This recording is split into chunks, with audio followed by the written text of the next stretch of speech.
Voilà, on est en direct, c'était prévu, on vous l'a annoncé depuis quelques jours. On a la chance, comme chaque année, d'avoir en direct Madame Christine Domin, maire d'Épouville. Madame Christine Domin, déjà bonjour et bienvenue une nouvelle fois sur RVL. Et de la part déjà de toute la famille RVL, on vous souhaite à vous, à votre famille, à toute l'équipe municipale et au personnel municipal, tous nos bons vœux pour l'année 2024. Bonjour Cyril. Bonjour. Merci beaucoup Cyril pour vos bons vœux. Merci de m'accueillir. Je suis d'ailleurs pas toute seule parce que je suis avec Valérie Conan, notre adjointe à la communication. Et donc, merci beaucoup. Je vous souhaite également, ainsi qu'à toute l'équipe de RVL, une très belle année 2024. Vous êtes une radio très dynamique et vous savez que la mairie est toujours présente si vous avez besoin. Parce que moi, je suis très heureuse que nous ayons RVL à Épouville depuis des décennies et je vous souhaite encore une longue vie. Je souhaite également à tous nos auditeurs, à tous nos administrés, une très belle année 2024, empreinte de sérénité dans ce monde toujours aussi turbulent, empreinte de santé, de bonne santé, parce qu'on peut tout faire quand on est en bonne santé, et surtout que chacun réalise ses vœux les plus chers. Alors, on va pas tout dévoiler aujourd'hui puisqu'on sait que la cérémonie des vœux à Épouville est le 19 janvier au gymnase Jacques Anquetil. Quels sont les temps forts, on peut dire, de l'année 2023? Quels ont été à peu près les gros temps forts, si on peut un peu résumer cette belle année quand même à Épouville? Alors, je dirais que des temps forts, il y en a eu plusieurs. Mais on va dire que les deux plus gros temps forts sont tout de même les travaux de dépollution de la friche Evers, qui d'ailleurs ne sont pas terminés. Quand on a bouclé notre moulin à parole au mois de décembre, parce qu'il faut toujours donner un petit peu en avance nos articles, bien sûr, j'avais indiqué dans le moulin à parole que les travaux de dépollution étaient terminés, parce qu'ils devaient se terminer sur la fin décembre, début janvier. En fait, il y a un petit reliquat sur notre friche Evers qui n'est pas neutre, parce que sur les 10 500 tonnes à évacuer, il en reste 665 tonnes à évacuer, pour lesquelles il nous faut trouver des crédits. Mais on est dessus avec le PFN. Je rappelle que la friche Evers en fait, a été revendu à l'EPFN par la commune pour l'euro symbolique. C'est ce qu'on appelle des opérations de portage, et que dans ce cadre, l'EPFN est donc actuellement propriétaire, et l'EPFN, Établissement Public Foncier de Normandie, qui est un organisme qui aide les collectivités à gérer ce genre de dossier, c'est-à-dire des friches, qu'elles soient amiantées ou non, parce que par chance tout le monde n'a pas ce qu'on a à Épouville, c'est-à-dire une friche amiantée, mais qui fait partie de notre histoire, c'est ainsi. Donc il faut bien sûr trouver des reliquats. Il y a aussi des dalles ciment à éventuellement évacuer. Pour ça, il va falloir faire quelques tests pour voir un peu dans quel état elles sont et si on sera autorisé à les maintenir ou pas. Et donc ça, c'était un gros sujet sur l'année 2023. Également, je dirais temps fort, on va dire l'achat du bâtiment dit du Castel Motoculture, donc qui est juste au droit de la friche Evers, dans justement un souhait de pouvoir refaire un centre-bourg en fait. Le tout c'était d'acheter cette emprise foncière, donc et on a pu le faire grâce. On n'a pas emprunté sur ce dossier-là, j'en suis assez contente, parce que ça a évité, bien sûr, ça nous permet d'avoir un peu de souffle pour d'autres projets. L'achat du bâtiment du Castel, qui a coûté à la commune hors taxe 549 000 euros et qui a été, je dirais, financé en partie grâce au fonds de concours à l'investissement de la communauté urbaine. Je rappelle que notre commune a bénéficié de 411 000 euros donnés par la communauté urbaine. Alors, ils ne sont pas débloqués dans leur entièreté tout de suite, mais au fur et à mesure des projets, puisqu'ils financent jusqu'à 50% du projet. Donc nous, en fait, on a pu financer 50% des 549 000 euros avec le fonds de concours à l'investissement, et le reste, comme on avait une bonne trésorerie, on avait même entre guillemets, on n'a jamais trop de sous, mais un petit peu beaucoup de trésorerie, ce qui n'a rien à voir la trésorerie avec nos budgets parallèles. La trésorerie était très bonne, donc on a pu piocher le restant sur la trésorerie, et donc on n'a pas emprunté. Donc ça, c'était énorme. Alors je dirais que ce sont les deux gros temps forts en termes de gros travaux, d'investissement, mais il y a tellement d'autres temps forts à citer. Et ce bâtiment, il va de Qu'est-ce que vous allez en faire de ce bâtiment? Vous avez dit que c'est pour le centre-bourg, mais... Alors ce bâtiment, pour l'instant, il termine d'être vidé parce qu'il y a encore beaucoup de choses dedans. Et l'idée, qui est une idée générale pour l'instant, on a commencé un petit peu à lancer une étude qui nous permette de voir un petit peu qu'est-ce qu'on pourrait en faire. Ce serait principalement pour en faire sans doute du commerce. Donc et peut-être une petite partie de logement également. Enfin, je dis petite, à voir. Tout dépend bien sûr du projet qui nous sera présenté lors de l'étude qu'on est en train de faire. Et puis ce sont aussi les orientations du conseil municipal, puisque on a au moins acheté cette emprise foncière qui est au cœur du village et qui était très attractive, si je puis dire, pour des promoteurs qui voulaient l'acheter bien évidemment pour en faire uniquement du logement et qui se seraient peut-être pas préoccupés de l'harmonisation avec le reste du village. En tout cas, nous, au niveau du conseil municipal, on a le souhait, tant sur la friche Evers que sur le bâtiment du Castel, de conserver une harmonie avec l'existant et de ne pas faire de construction à outrance, mais quelque chose qui colle vraiment au cœur du village, sachant que en aparté sur la friche Evers, on a 2,6 hectares 2,7 hectares à peu près sur la friche Evers, on ne pourra pas construire sur une moitié, ce sera uniquement de la renaturation. Donc là, moi ce que j'ai indiqué dans notre moulin à parole, c'est que j'espère vraiment pouvoir inviter prochainement les époux Villets, une fois que toute la pollution sera terminée, la dépollution sera terminée, inviter les époux Villets à pouvoir venir sur cette friche, c'est-à-dire à voir un petit peu ce que ça donne de l'intérieur, puisque ça fait des années que les époux Villets ne peuvent pas accéder, le chantier est totalement fermé, et on n'a pas du tout la même perspective quand on est sur cette friche que quand on est à l'extérieur. Et j'aimerais vraiment, avec le conseil municipal, pouvoir organiser une porte ouverte dès que possible. Pour ça, il faut que tout soit dépollué et que nos époux Villets puissent se rendre compte un petit peu de la potentialité de ce terrain qui est vraiment situé au centre-ville, au cœur du village. D'accord. Alors ça c'est donc pour 2023 et en 2024. Alors année olympique, est-ce que la flamme va passer à Épouville? Alors écoutez, je ne sais pas. Pour être très honnête, je n'ai pas entendu dire que la flamme olympique passerait à Épouville. Mais si toutefois elle devait passer à Épouville, j'en serais fort ravie. Mais j'ai pas eu cette information-là. D'accord. C'était la petite boutade. Peut-être. Je me suis dit que la. Je serais assez heureuse que la flamme olympique passe à Épouville, parce qu'au moins ce serait un événement. Je dirais mondial tout de même, les Jeux Olympiques. Donc, ça serait sympathique et on ne manquerait pas, si c'est le cas, de faire, d'accueillir la flamme telle qu'il se doit. Alors pour 2024, est-ce qu'on peut annoncer déjà quelques projets? Oui, alors nos projets, je dirais pas de nouveaux projets, je dirais, en tant que tels, puisque c'est plutôt la continuité de ce qui a été initié précédemment. Là, sur fin janvier, début février, les travaux de l'agence postale communale démarrent. Alors, il y a eu un petit peu de retard parce que tous ceux qui gèrent des projets liés aux constructions savent que c'est souvent le cas, parce que ça ne dépend pas que du maître d'ouvrage que nous sommes, la commune d'Épouville. Ça dépend aussi, bien sûr, du maître d'œuvre que vous avez, des entreprises, de la consultation des entreprises. Tout ceci ne se fait pas en 2 minutes. Et en l'occurrence, les travaux vont enfin démarrer fin janvier, début février, ce qui suppose aussi, en attendant, un petit remaniement, un remembrement des bureaux actuels au rez-de-chaussée, puisque cette agence postale communale sera au rez-de-chaussée. Et on a profité au niveau de la commune avec donc les membres du conseil municipal pour aussi étoffer un petit peu nos bureaux, parce qu'on avait aussi des besoins au niveau de la mairie d'étoffer les bureaux. Et donc l'agence postale communale sera au rez-de-chaussée. Une nouvelle entrée va être faite côté parc.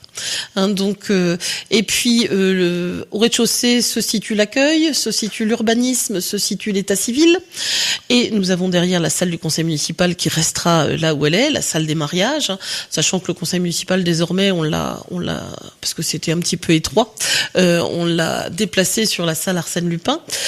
Donc là on profite pour faire un nouvel accueil qui soit plus pratique que ce qu'il est tout de suite, plus pratique bien sûr pour les agents qui occupent le poste, plus pratique au niveau des bureaux de l'urbanisme et de l'état civil où pour l'instant tout le monde est ensemble et parfois certains dossiers nécessitent quand même d'avoir un petit peu de tranquillité, de sérénité au sein d'un bureau, mais là tout est ouvert, donc c'est l'occasion.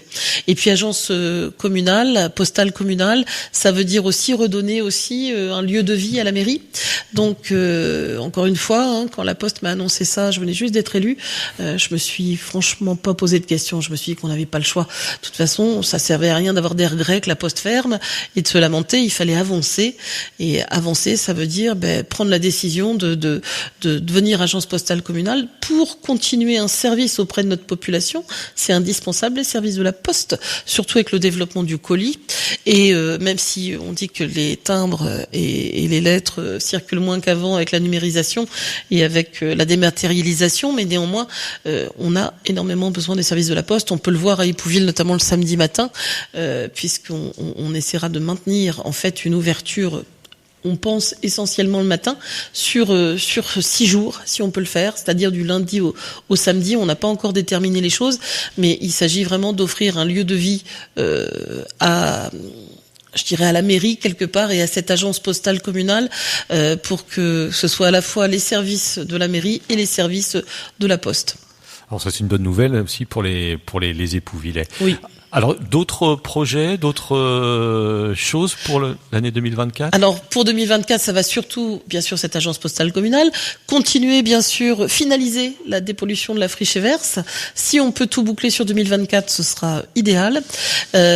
En parallèle, on étudie un peu son devenir et on compte aussi, c'est pour ça qu'on souhaiterait que notre population puisse aller sur cette friche pour aussi donner ses idées et exprimer les souhaits, tout en tenant compte des restrictions. Il y aura des restrictions de construction sur cette friche et donc on pourra pas tout faire parce qu'on peut avoir des merveilleuses idées mais on ne pourra pas tout faire sur cette friche puisqu'il y aura une grosse partie en renaturation, une partie constructible mais constructible avec restrictions, ce qui veut dire aussi des coûts de construction beaucoup plus onéreux que la normale. Pôle médical, pôle kiné. Donc on a décidé de réaménager les salles Eudier et Boulanger qui étaient occupées par nos associations en pôle kiné. Donc là c'est pareil, le dossier de consultation des entreprises est quasi finalisé même je crois. Et donc les travaux devraient démarrer courant février. Si tout va bien, février-mars, pour terminer fin d'année, tout début d'année prochaine s'il y a du retard.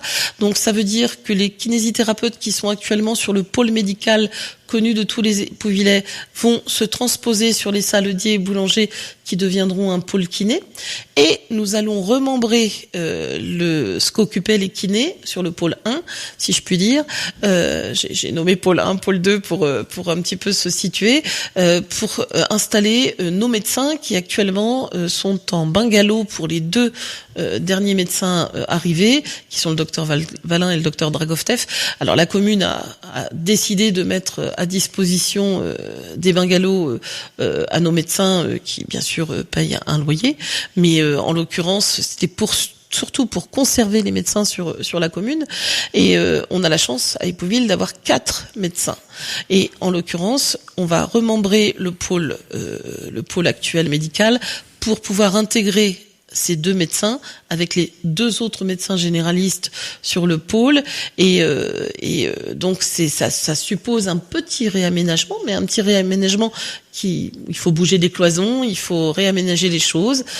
Donc tout ceci, bien sûr, ce cadre s'étudie, fait l'objet d'une étude par un architecte.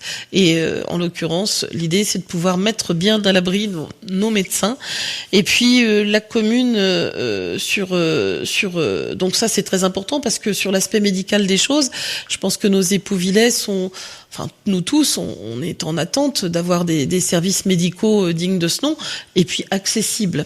Alors, on sait que notre communauté urbaine est quand même en sous-effectif de médecins généralistes, puisque beaucoup de jeunes notamment n'ont pas de médecins généralistes, n'ont pas de médecins référents. Et les collectivités que nous sommes, on se doit à un moment donné de prendre des décisions quand on a cette opportunité, et nous, Épouville, on a cette chance d'avoir eu des médecins qui voulaient s'installer chez nous. À l'époque, mon prédécesseur était allé chercher le premier médecin qui était Madame Chanzin sur Épouville et Madame Lucet aussi. Et nous, on a la chance d'avoir pu trouver aussi un dentiste totalement par hasard, donc qui est venu s'installer chez nous. Et en l'occurrence, nos 2 médecins actuels supplémentaires qui veulent aussi s'installer sur la commune. Donc, pour Épouville, pour nos habitants, c'est extrêmement important d'offrir cela. Oui, ce qui est rare maintenant, hein, on le disait oui. avec des amis, d'avoir une commune avec 4 médecins. Oui. Voilà. Et c'est là où les communes, Cyril, doivent... Enfin, à mon avis, il faut se mouiller dans ces cas-là, hein, si je puis dire. C'est-à-dire qu'on peut se dire, oui, ça coûte un petit peu de sous, bien sûr, d'avoir des bungalows provisoires. Moi, j'ai pas osé répercuter le vrai loyer des bungalows, mais c'est l'effort que la commune doit faire pour conserver les médecins, et nos médecins jouent aussi le jeu en voulant rester sur la commune. Donc ça, c'est hyper important. Ne pas avoir de médecin généraliste, et les auditeurs doivent savoir de quoi je parle pour ceux qui ont eu des difficultés ou qui ont encore des difficultés à trouver un médecin. C'est assez catastrophique de ne pas avoir de médecin généraliste. Donc voilà, là, on ne s'est pas posé de questions au niveau de la mairie. On a tout de suite dit voilà, faut agir, et il faut absolument conserver ces 4 médecins. À peu près, s'il y a des dates à donner, fin 2024 pour le pôle kiné. Alors le pôle kiné, si les travaux démarrent là dans les semaines qui suivent, au mieux fin d'année, début d'année 2025. D'accord. Voilà. Mais vous savez, le temps passe très vite. Donc c'est demain, en fait, la fin d'année, le début d'année prochaine. Ok. Vous avez d'autres choses à annoncer? Peut-être des exclusivités, je sais pas. Alors, avons-nous des exclusivités?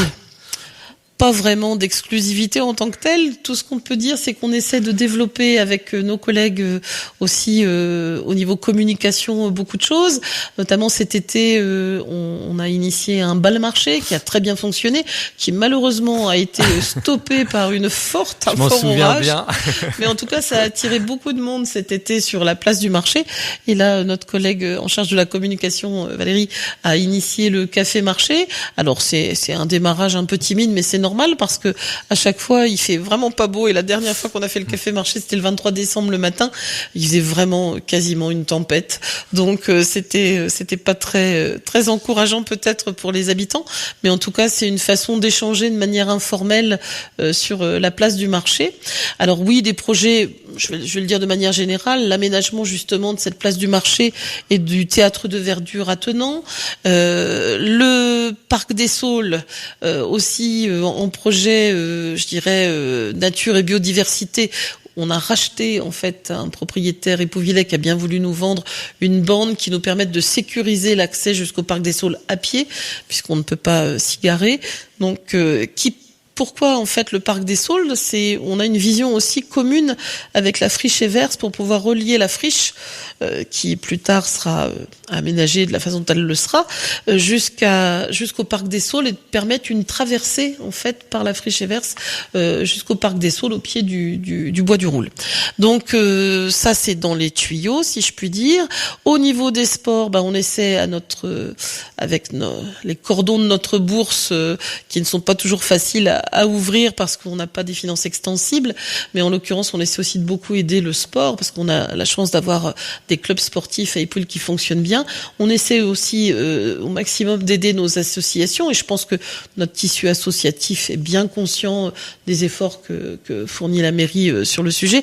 Et d'ailleurs on a un projet, mais tout dépendra de nos finances, mais en tout cas l'étude est lancée, puisque comme on a mis le pôle kiné sur les saladiers et boulangers, il a bien sûr fallu reloger certaines associations épouvillaises, dont, alors j'espère que je vais oublier personne, mais il y a le comité des aînés, le comité de jumelage, le comité des fêtes. Je pense que j'en oublie sans doute. Je sais plus. J'espère n'avoir oublié personne. Les Tatinous, on a réussi à les reloger ailleurs. On a réussi à les reloger sur l'ancien clubhouse de tennis. Oui, le Droit-Fil qu'on a aussi relogé, qu'on va reloger ailleurs. Donc, quand les travaux vont démarrer, en fait, on a entre guillemets décidé de ne plus louer la salle Rimbourg, qui était la salle de location pour les époux Villet et autres, puisqu'on pouvait aussi, quand on est de l'extérieur, dès lors qu'on a un garant, on pouvait venir. Mais il fallait prendre une décision. Et la décision, c'était de reloger dans la salle Rimbourg toutes les associations qui étaient sur Redier Boulanger et les reloger aussi. Il y a l'AAE aussi que j'ai oublié, parce que je cherchais géographiquement par rapport à tous ceux qu'on recase entre guillemets. L'AAE aussi qui va partager un petit bout de Lupin. Certaines vont partager un petit bout d'Arsène Lupin et de la salle Arsène Lupin. Et en l'occurrence, tout le monde est relogé. Donc, puisqu'on avait à cœur, bien sûr, de ne pas laisser tomber nos associations. Les associations, c'est ce qui fait aussi la vie du village. Donc, et là, il fallait prendre une décision, c'est-à-dire ne plus louer la salle Rimbourg. Ce qui, j'espère, sera momentané, parce que c'est aussi un service qu'on rend à notre population en louant une salle d'animation. On a remis en location la salle Grimaud à côté qui est beaucoup plus grande et qui n'a pas de cuisine, mais bon, ça peut être utile bien sûr pour des mariages ou des vins d'honneur, etc. Bon, sachant que nos associations sont toujours prioritaires sur l'occupation des salles, et on a le projet. Alors, tout dépendra de nos finances, bien sûr, mais il faut d'abord étudier pour avoir un chiffrage. C'est ce qu'on fait depuis le début de notre mandature, c'est-à-dire qu'on ne pilote pas à vue, on fait toujours faire une étude, un chiffrage, toutes les possibilités pour pouvoir prendre des décisions et puis avoir aussi des financements. S'assurer, bien sûr, des financements. Et en l'occurrence, ce serait de créer un étage sur la salle Grimaud pour pouvoir accueillir toutes les associations qu'on aura mis momentanément à la salle Rimbourg, mais aussi l'Amicale Laïque du Roule qui est au mini-club actuellement principalement. Elle occupe aussi l'Amicale parfois d'autres lieux sur la commune, mais le mini-club qui est très âgé, très âgé, il a une quarantaine d'années, qui a beaucoup de travaux à faire et qui à terme devra être fermé, mais ça ne sera fermé que quand on aura la solution, bien sûr, pour l'Amicale du Roule et ses activités. Et en l'occurrence, ce serait de créer un plafond au-dessus de Grimaud qui est très grande. Oui, voilà, c'est ce que j'allais dire. 300 mètres carrés, voilà. Et là, de pouvoir créer des salles d'évolution, salles pour les associations, dans la prolongation de notre bibliothèque et de la salle Lupin. Donc, on garderait la même entrée. Alors, bien sûr, tout ça s'étudie, ce chiffre. Ça s'étudie techniquement aussi. A priori, techniquement, on nous indique qu'il y a pas de soucis. Maintenant, il faut faire chiffrer, il faut faire les demandes de dossiers de subvention. Donc, j'espère qu'on pourra initier vraiment ça sur cette deuxième partie de mandat, parce que ce serait important pour notre tissu associatif. Et surtout, ça permettrait de mutualiser, d'optimiser les lieux. On a beaucoup de lieux éparpillés sur Épouville qui appartiennent à la commune, et si on peut optimiser, ça sera assez idéal. Et puis, dernier point, il y aurait beaucoup de choses à évoquer, mais dernier point, c'est l'énergie et les lois qui imposent maintenant aux collectivités, dès lors qu'elles ont plus de 1000 mètres carrés de bâtiments, ce qui est notre cas, de passer à zéro carbone à terme, 2050, zéro émission de carbone, et donc avec des étapes entre-temps. Donc ça, c'est très compliqué, parce que ça a un coût, bien évidemment. Donc nous, la commune, on a voté on s'est engagé en fait dans un marché de chauffage sur 15 ans. Il y en a pour plus d'1 million pour renouveler tous nos équipements de chauffage. On va mutualiser aussi les écoles, les salles d'animation au centre, avec, je dirais, une chaufferie adéquate et répondant aux nouvelles normes. On est aussi dans les zones d'accélération des énergies renouvelables, puisque l'État nous a demandé de recenser tout ce qu'on pouvait faire sur toutes les communes en France en termes d'énergie renouvelable. Donc nous, principalement, on a dit, nous, tous les toits pourraient être équipés de panneaux solaires. C'est principalement ce qui d'ailleurs se fait de plus en plus. On a de plus en plus de demandes de particuliers au niveau de l'urbanisme et des déclarations préalables de travaux sur les panneaux solaires. Donc, ce sont des challenges. Je dirais que le monde change, et puis notre commune évolue, puisque on était 2600 50 ou 60 habitants au dernier recensement. Je pense qu'on approche les 2800, je pense. En tout cas, sur 2750. On verra au prochain recensement, même avec les constructions nouvelles et l'arrivée de nouvelles personnes, de nouveaux habitants sur la commune. Donc, voilà un petit peu le panorama. J'oublie sans doute beaucoup de choses parce que c'est très dense au niveau de notre commune, parce qu'on est maintenant dans une strate de commune où on évolue en termes d'habitants, on évolue aussi en termes de physionomie. Tout ce que je souhaite, et à mes vœux, toute la population est invitée aux vœux du maire. Je dirais inscription préalable pour qu'on puisse gérer. Et puis on a une jauge au gymnase Jacques Anquetil qui ne peut pas dépasser 600 personnes. Mais là, il y a déjà beaucoup d'Épouvillais citoyens qui se sont inscrits et j'en suis bien heureuse. Mais vous verrez, pour ceux qui viendront aux vœux, que j'ai voulu mettre une petite touche un peu rurale, parce que j'espère qu'Épouville, malgré le développement, va conserver un caractère de ruralité. On a encore la chance d'avoir des zones naturelles, beaucoup de zones naturelles. On a encore des champs, on a encore des agriculteurs, même si on n'en a pas beaucoup. Et je pense que ça, c'est très important pour la population et pour nous tous, de conserver ce caractère rural, malgré le fait que la loi permette de plus en plus de construire des maisons sur des toutes petites parcelles. Écoutez, effectivement, les gens ils peuvent encore s'inscrire, il reste des places, je pense, pour les vœux. Directement en mairie, ce sera le vendredi 19 janvier. Je vous laisse le dernier mot, Madame Christine Domin, et puis si vous avez loupé, vous avez pris en cours l'interview, elle sera dès lundi en podcast sur le site de la radio et sûrement relayé sur les réseaux sociaux de la ville. Bien, écoutez, le dernier mot, le mot de la fin sera un grand merci à vous de nous accueillir tous les ans pour les vœux à la radio. Et puis, je voudrais dire à notre population que la vie n'est certes pas un long fleuve tranquille, mais néanmoins la vie est belle et il faut rester absolument positif. Exactement. Soyons positifs. Merci. Merci Cyril. À bientôt. À bientôt.